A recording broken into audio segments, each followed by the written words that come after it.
So this is part of my continuing quest to find the best deck building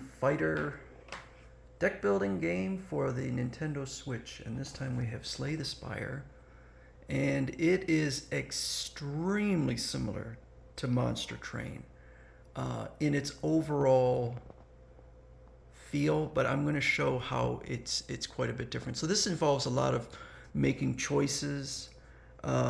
So I'm going to, in this case, just grab a random relic, and then I'll go into. Now this is where it actually significantly resembles Inscription, in that you have different paths you can take and an end boss. And just like with Inscription, there are 3 levels. So if you can defeat all 3 bosses, then you can ascend.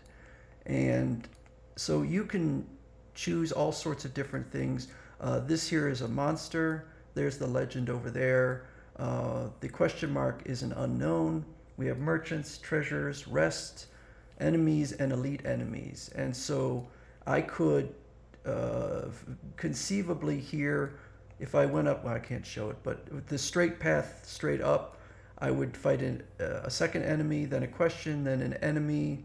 Whereas if I went in the right path, I would do a question and an enemy. So why would you want to fight more enemies? Because enemies give more rewards, but you also have the potential of dying.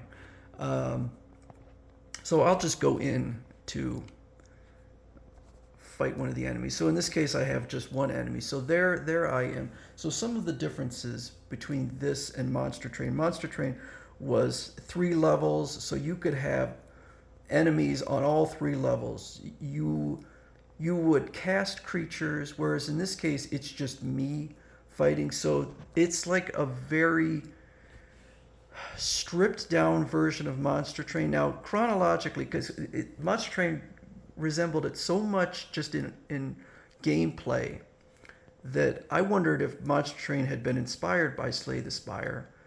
But they came out almost exactly a year apart, so I can't imagine that Monster Train was building based off Slay the Spire, because there just wasn't enough time.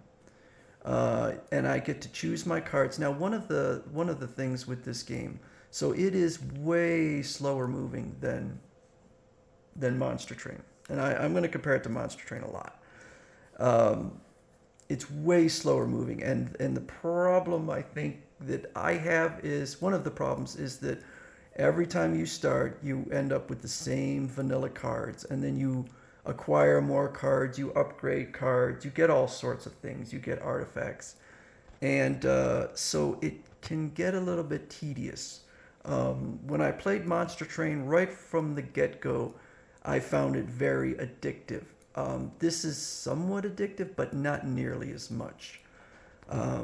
I kind of like these games. I think they're sort of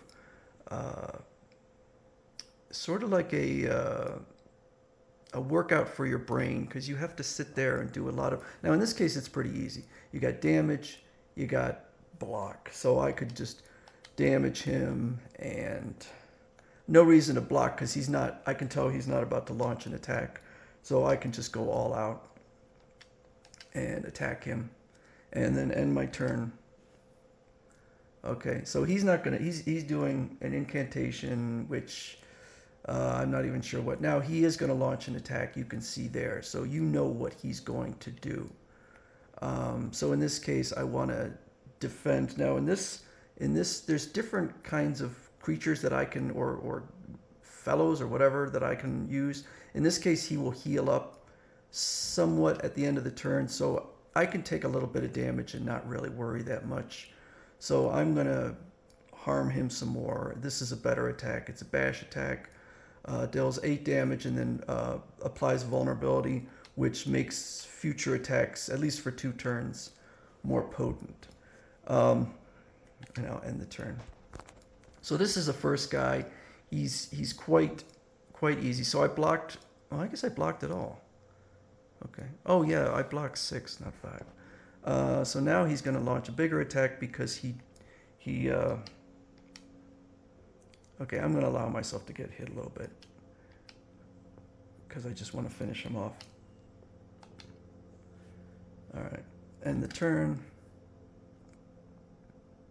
So it's obviously, even though it uses cards, it's not what I consider to be a traditional, what I think of, which is, for me, the most traditional fighting game would be one deck against another deck. And that's not what this is. So you're just using your cards to try and get past the enemies. So proceed, and then I'm working my way up. So I can fight another creature, or I can... Now, a lot of times these unknowns can be more harmful than good. So in this case, it's just creatures. Usually there's something else, but in this case, it's just creatures. As I said, I found Monster Train extremely addictive. And I went back and forth. I was loving it at first, then I wasn't loving it because I could not get past the first level. And then once I started having more success, I started enjoying it more. This is much slower paced, which that doesn't necessarily mean it's bad.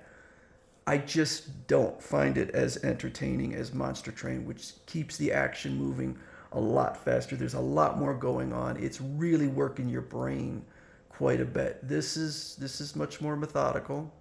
Now, Slay the Spire got nominated for a ton of awards, and doesn't appear to have won any of them. But I guess that in itself, I'm not sure how these game awards work, whether just anyone can ask for a nomination or what. IGN named it the best strategy game of 2019. And PC Gamer gave it the best design for 2019, and IGN rated it as one of the top 25 PC games. So this game has its roots in PC. But for me, if I was only going to get one of them, it would definitely be Monster Train. I think this is an interesting, different take, and it did come first. It came a year earlier, but for overall enjoyment, I'm definitely going to go with Monster Train. So let me go back down here. So now here's our 4 different games. I gave Monster Train the top. I think Shadowverse, I'm probably going to give number 2 best, because it differed from the other games enough. And I hate to keep saying this, but Slay the Spire just to me feels like a watered down version of Monster Train, whereas Shadowverse is its own thing. Shadowverse is much more what I consider a traditional card battler, which is one-on-one, one deck versus another deck. And unfortunately, I'm going to have to put Inscription probably last.